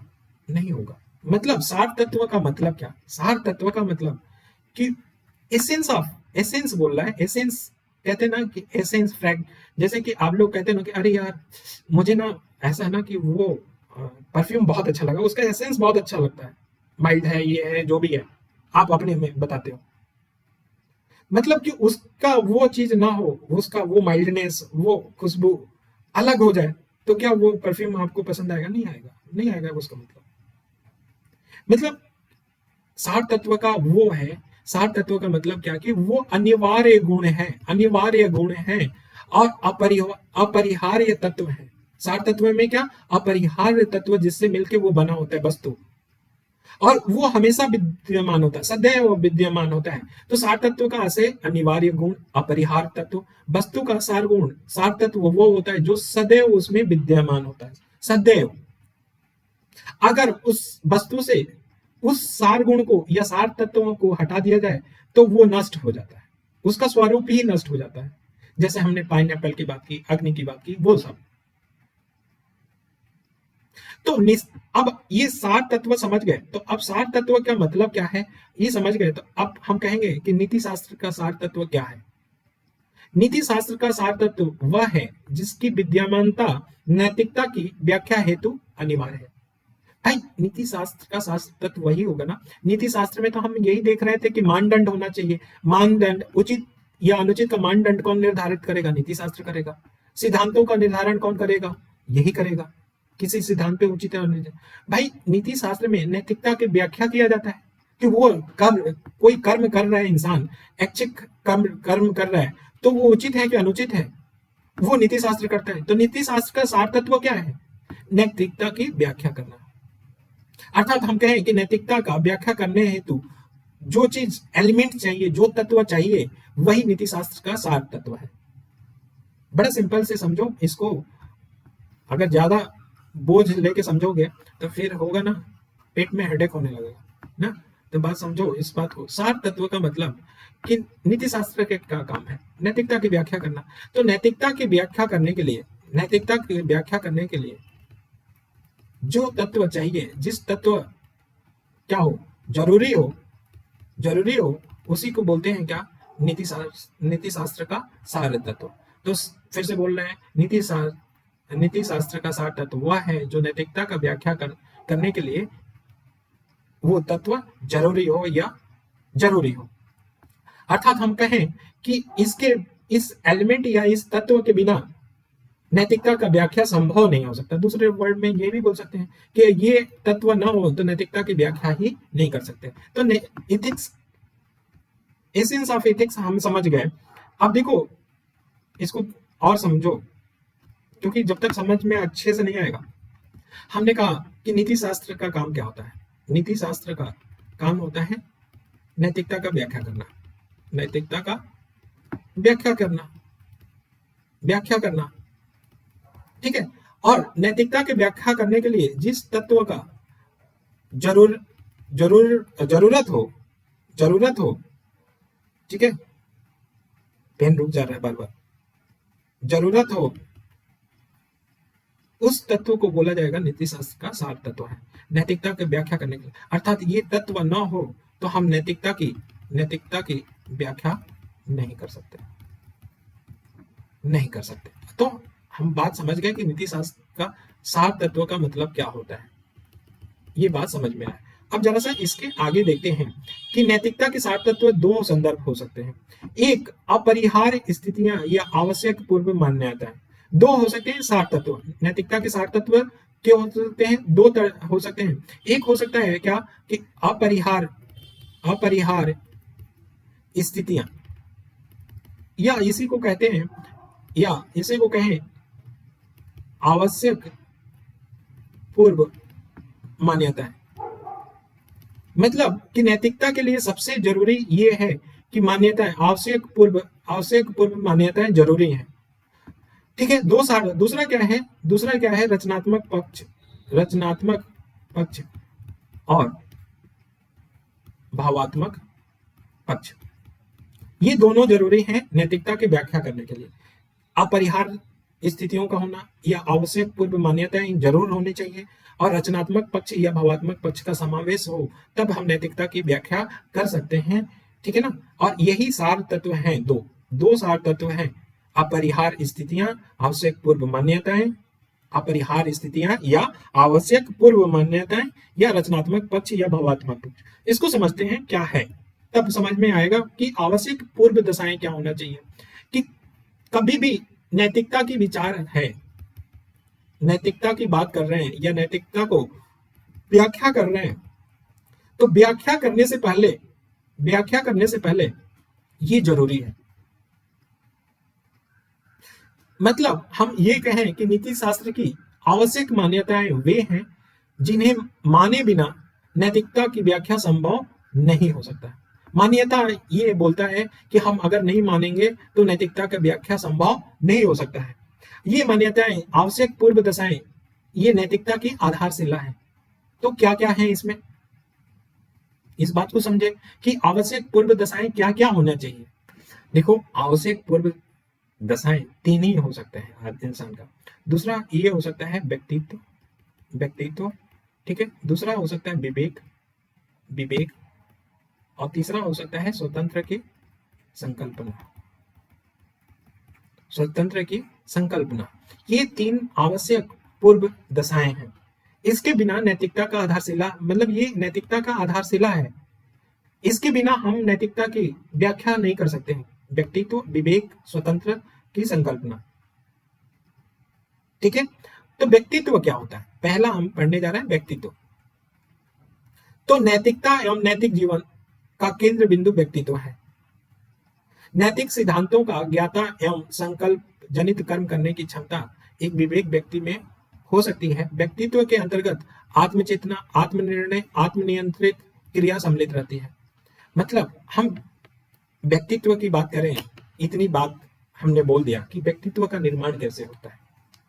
व्यक्तित्व के निर्माण को पहले समझ लो, उसके बाद हम इस पे आते हैं कि व्यक्तित्व होता क्या है। क्योंकि थोड़ा सा भी कंसेप्ट इधर उधर हुआ तो राम का श्याम लिख जाएगा। देखो, व्यक्तित्व का निर्माण करने के लिए हमने कहा व्यक्तित्व का निर्माण कैसा होता है, समाज के द्वारा होता है।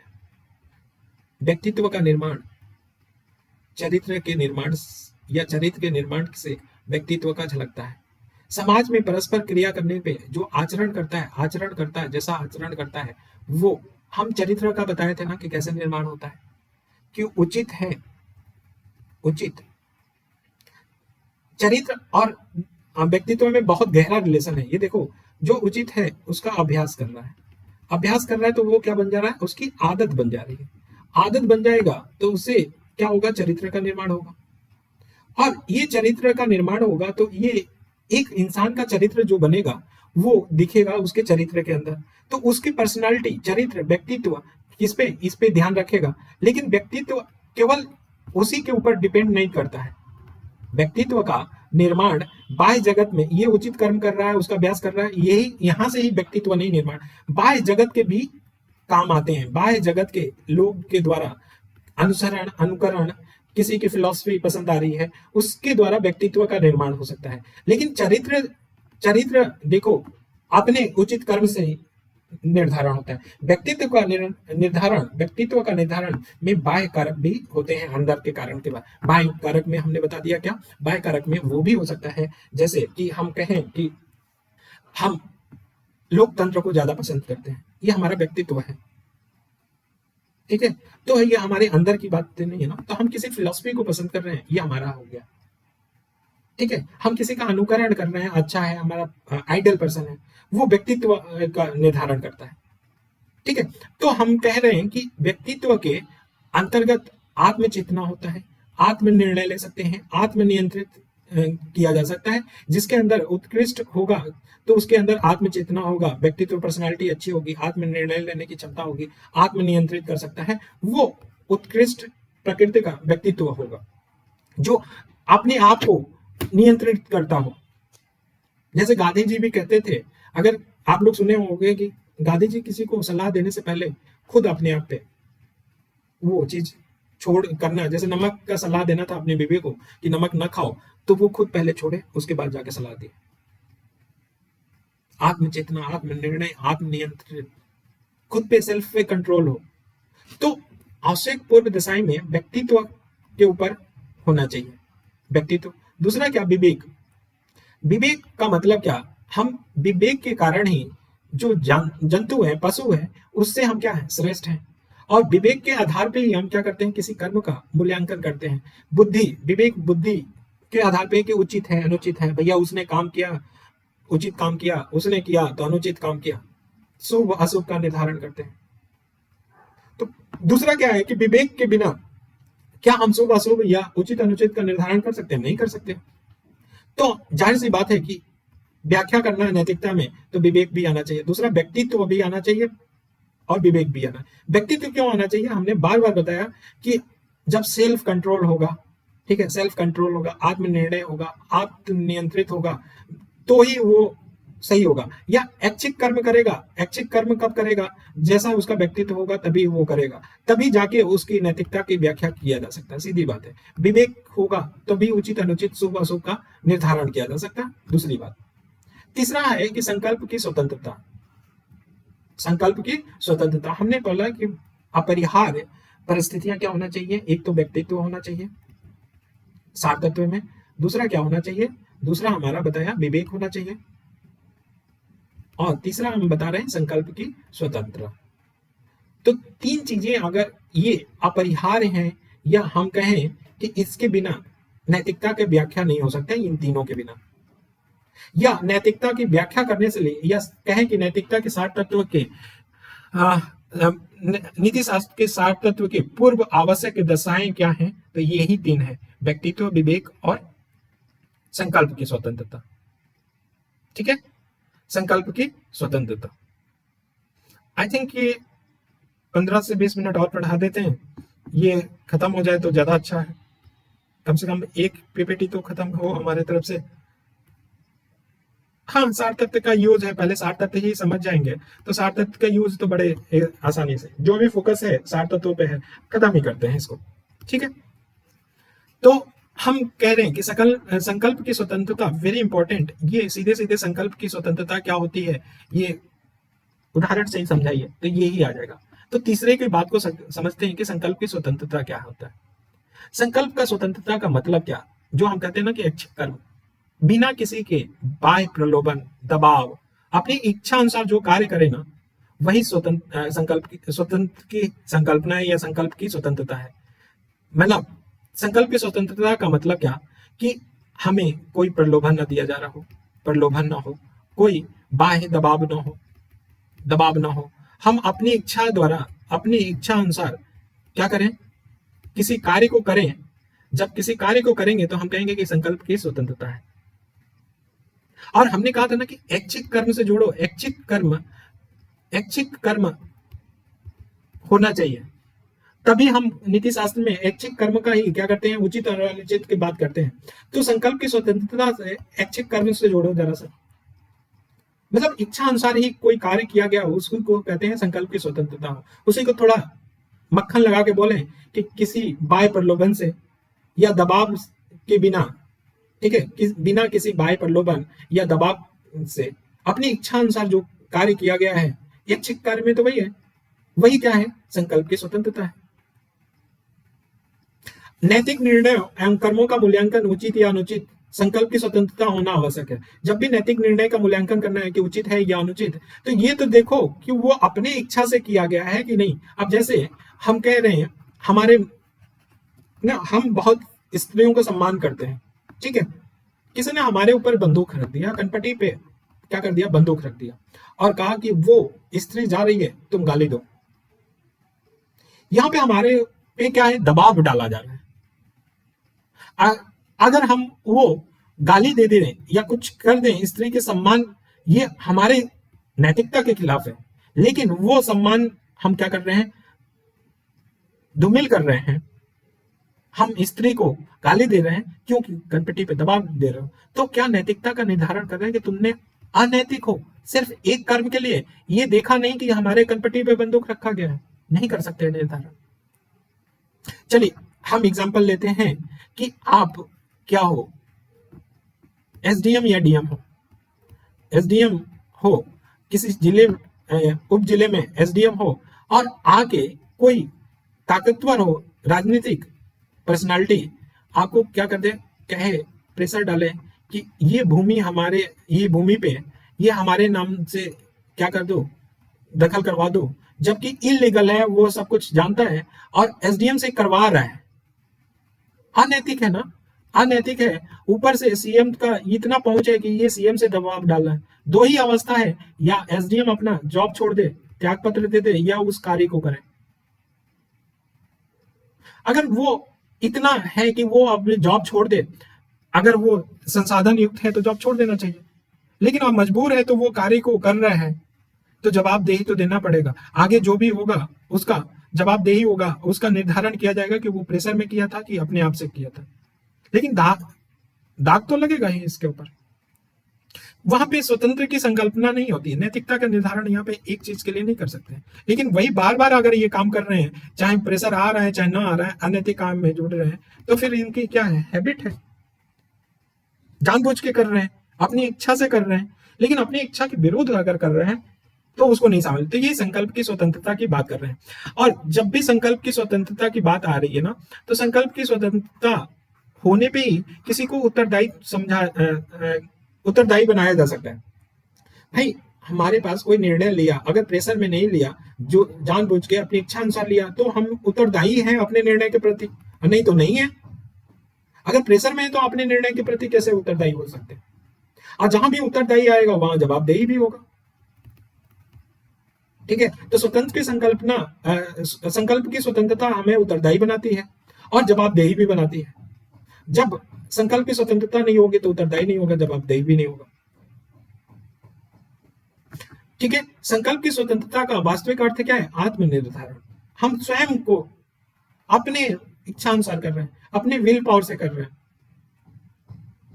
हमारे कार्य का हमारे द्वारा ही निर्धारित किया जा रहा है, किसी बाह्य परिस्थितियों द्वारा नहीं किया जा रहा है। यह है संकल्प की स्वतंत्रता। तो संकल्प की स्वतंत्रता के लिए भी कुछ अनिवार्य तथ्य हैं। तो अभी तक हमने केवल डिफाइन किया संकल्प की स्वतंत्रता। तो संकल्प की स्वतंत्रता के लिए क्या कुछ अनिवार्य दशाएं हैं, तभी संकल्प की स्वतंत्रता हो सकती है। ऐसा नहीं कि संकल्प की स्वतंत्रता सबके लिए हो जाएगा। अनिवार्य दशाएं पढ़ो, देखो कि सामर्थ्य होना चाहिए। सामर्थ्य का मतलब कि अगर हम कहें कि हम केवल उन्हीं कर्मों को करने के लिए स्वतंत्र हैं जिसे करने में उसमें शारीरिक और मानसिक क्षमता हो, सामर्थ्य हो करने की, किसी कार्य को करने लायक हो, तभी हम उसकी स्वतंत्र की संकल्पना बोल सकते हैं, संकल्प की स्वतंत्रता बोल सकते हैं। जैसे हम कहें कि तैरने की हमारी क्षमता नहीं है और हमारे सामने कोई व्यक्ति क्या कर रहा है, डूब रहा है, और हम बचाने में असमर्थ हैं क्योंकि हम तैरना ही नहीं जानते। तो हमारी सामर्थ्य तो देखो। अगर हम कार्य कर रहे हैं, हम तैरना जानते तो हम जवाबदेही रहते लोगों के प्रति कि तैरना जानते भी आपने उसको बचाया नहीं, तब हमारा काम क्या हो जाता, अनैतिक हो जाता। लेकिन हम तैरना जानते ही नहीं है, हमारा सामर्थ्य ही नहीं है, तैरना नहीं जानते, वो बच्चा मर गया या आदमी मर गया, ठीक है, और हम नहीं जानते तो उसको बचा भी नहीं सकते थे। तो हमारा ऐसा तो नहीं होगा कि कर्म अनैतिक हो जाएगा उस समय जब हम तैरना नहीं जानते। हाँ, लेकिन जब तैरना जानते हैं तो अगर नहीं बचाते तो हम अनैतिक हैं। तो सामर्थ्य होना चाहिए। दूसरा क्या, ज्ञान और उद्देश्य। संकल्प की स्वतंत्रता के लिए पहला क्या जरूरी है, सामर्थ्य होना चाहिए। अगर सामर्थ्यवान है, उस किसी काम को करने के लिए सामर्थ्य है उसका, तभी उसका नैतिकता का निर्धारण करना चाहिए। ज्ञान और उद्देश्य हो, मतलब कि सोच समझ के किसी उद्देश्य को ध्यान में रख के वो कर्तव्य काम कर रहा है, तो वो कहा जाएगा कि संकल्प की स्वतंत्रता है। जैसे मान लो कि छींक आने पे, किसी की चोट लगने पे ये वह व्यक्ति नैतिक रूप से पूर्णतः उत्तरदायी नहीं होगा, क्योंकि वो जानबूझ के नहीं किया है ना। लेकिन वही जानबूझ के अगर हम किसी को मारें तो हमें मतलब कि हमें ज्ञान था और हमारा उद्देश्य भी था मारने का। विकल्पों की उपस्थिति, ऐसा नहीं हो कि साहब हम जैसे कि हम क्या कर रहे हैं कि अकालग्रस्त गांव में भूखे व्यक्ति द्वारा कहीं क्या किया जाए, अन्न संग्रहित है, चोरी कर लिया, उसके पास विकल्प ही नहीं है। विकल्प अगर होता तो उसके कृत्य को हम कहते कि गलत कर रहा है, तुमने चोरी की है, जघन्य अपराध किया है, लेकिन उसके पास विकल्प ही नहीं है। उसके गांव में ऐसा कोई खाद्यान्न ही नहीं है, वो खाने के लिए मर रहा है, और किसी अपने पेट पालने के लिए वो क्या कर रहा है, किसी कहीं पे खाद्यान्न संग्रहित था, वो चोरी कर लिया, तो उसके कृत्य को गलत नहीं कर सकते हैं। विकल्प की उपस्थिति होगा तभी हम कर सकते हैं। वो हो सकता है कि अन्न की जगह और कहीं भी विकल्प उसका होता है, उसके आखिरी विकल्प था तभी तो जाके चोरी किया। विकल्प कुछ और होता है कि वो काम करके पैसा कमाता, पेट भर लेता, तो वो काम भी नहीं होता। तो ऐसा विकल्प की उपस्थिति भी, तो सामर्थ्य होना चाहिए, ज्ञान और उद्देश्य होना चाहिए, और विकल्प की उपस्थिति होनी चाहिए। ये तीन आधार पे हम क्या बोल सकते हैं कि संकल्प की स्वतंत्रता।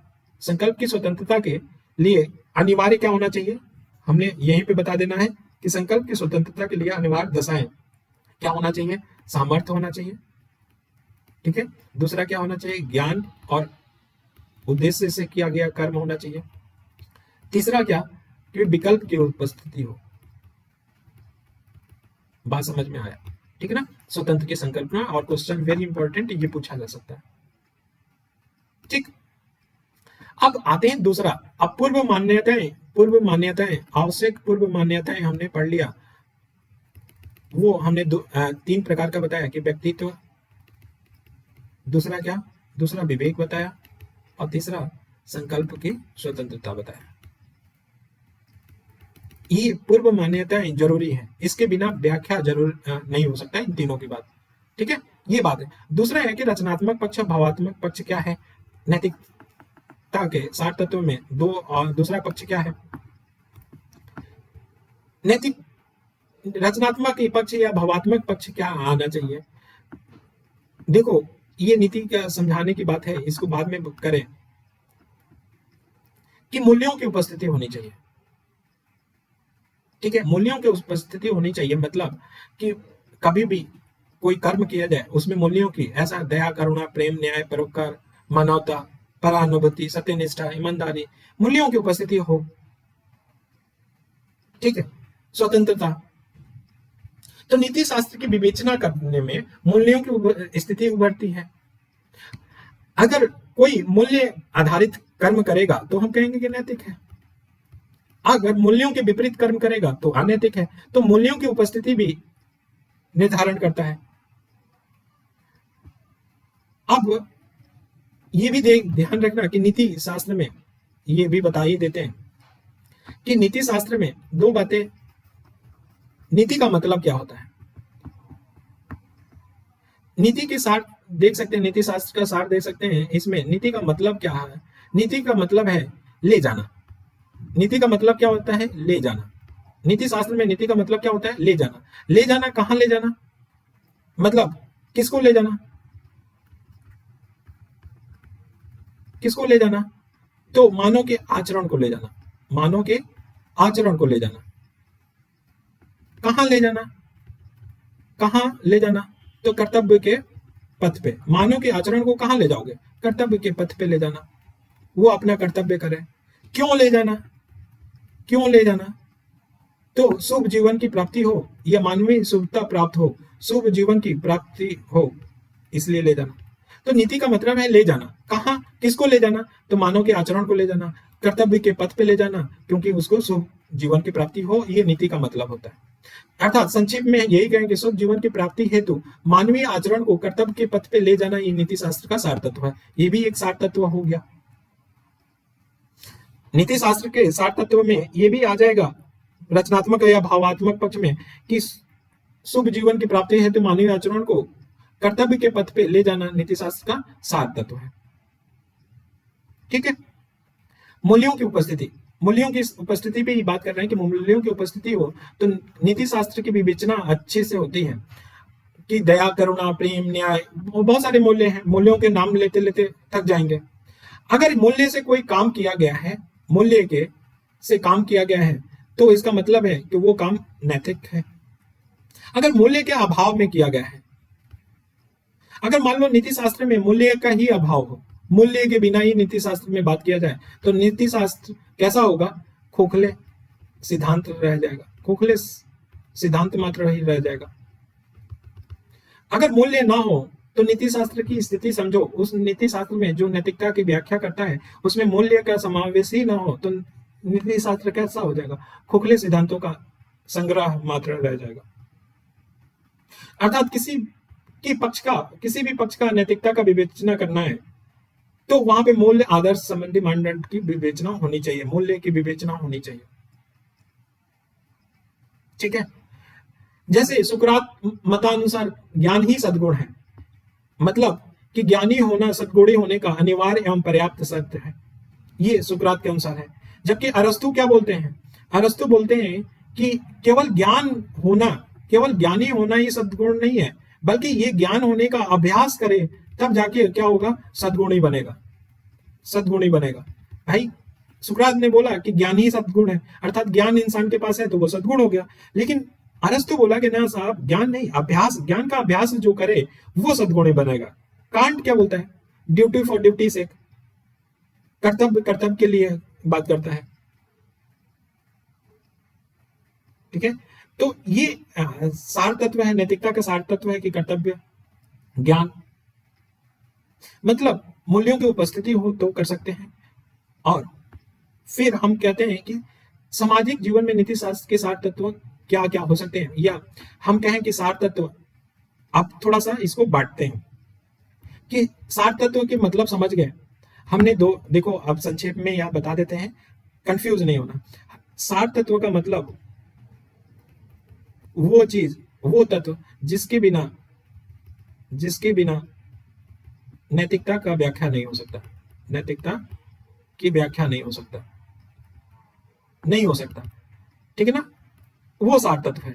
फिर हमने कहा कि सार तत्व के लिए क्या, नीति शास्त्र के सार तत्व के लिए दो चीजें हैं। हमने कहा कि पूर्व मान्यताएं, आवश्यक पूर्व मान्यताएं हो। दूसरा बताया क्या कि रचनात्मक पक्ष हो या भावात्मक हो, यही बात किया। फिर हमने कहा कि ये नीति शास्त्र के सार तत्व के लिए दो चीजें होनी चाहिए। फिर हमने बात किया कि आवश्यक पूर्व मान्यताएं में क्या क्या होना चाहिए? व्यक्तित्व होना चाहिए, दूसरा क्या? विवेक होना चाहिए, और तीसरा क्या होना चाहिए? संकल्प की स्वतंत्रता होना चाहिए। और संकल्प की स्वतंत्रता में भी हमने देखा था ये डिपेंड करता है सामर्थ्य। ठीक है, सामर्थ्य पे होना चाहिए। ये ज्ञान प्लस उद्देश्य, और तीसरा क्या? विकल्प की उपस्थिति होना चाहिए, तभी संकल्प की मूल्यांकन कर सकते हैं, या ये आवश्यक दशाएं हैं, विकल्प की उपस्थिति हो। ये बात अगर नहीं समझ में आया होगा तो बताना कमेंट करके, हम समझाएंगे। ये आवश्यक पूर्व मान्यता है। रचनात्मक और भावात्मक पक्ष पे आ जाते हैं। क्या चीजें हमने बताया कि रचनात्मक भावात्मक पक्ष में बताया कि नीति में का सार तत्व नीति में ही है, नीति शब्द में ही है। नीति शब्द में क्या मतलब होता है? ले जाना। और ले जाना हमने बताया किसको ले जाना? तो मानव के आचरण को ले जाना। कहाँ ले जाना? तो कर्तव्य के पथ पे ले जाना। क्यों ले जाना? क्योंकि शुभत्व की प्राप्ति हो सके, मानवीय शुभ की प्राप्ति हो सके। ये बात नीति में ही हमने बता दिया। फिर हमने कहा कि मूल्यों की उपस्थिति हो, इसी में दूसरे वाले में रचना, मूल्यों की उपस्थिति में ही विवेचना किया जाएगा। अगर मूल्य ना हो तो नीति शास्त्र का जो भी सिद्धांत है वो कैसा हो जाएगा? खोखले मात्र संग्रह का हो जाएगा, खोखले सिद्धांतों का संग्रह हो जाएगा सर, अगर मूल्य ना हो तो। इस तरह की बात की है। तो आप देखो, सार तत्व हमने समझ लिया। अब सार तत्व कितने प्रकार के हो सकते हैं, डायमेंशन क्या हो सकते हैं सार तत्व के, नीति शास्त्र के सार तत्व कैसे हो सकते हैं? तो पहला देखो कि सामाजिक जीवन में नीति शास्त्र के 7 तत्व हो सकता है, डायमेंशन है। आर्थिक जीवन में नीति शास्त्र के 7 तत्व हो सकते हैं, प्रशासनिक क्षेत्र में नीति शास्त्र के 7 तत्व हो सकते हैं, सामाजिक जीवन में नीति शास्त्र के 7, फिर से आ गया सामाजिक जीवन में, राजनीतिक जीवन में नीति शास्त्र के 7 तत्व, धार्मिक जीवन में नीति शास्त्र के 7 तत्व, पर्यावरणीय जीवन में या पर्यावरण में नीति शास्त्र के 7 तत्व। ये डायमेंशन हो सकते हैं जो हम लोग डायमेंशन अक्सर खोलते आए हैं और बताया गया है।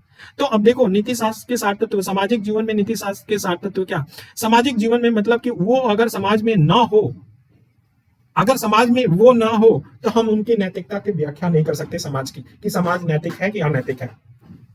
ठीक है, अगर समाज में परस्पर विश्वास ना हो तो नैतिकता की व्याख्या कैसे कर सकते हैं। सहभागिता, समाज में तो परस्पर विश्वास होना चाहिए, सहभागिता होना चाहिए, सामाजिक समरसता और सद्भाव होना चाहिए, कल्याण की भावना होना चाहिए, सह अस्तित्व और सह संपन्नता की भावना होना चाहिए।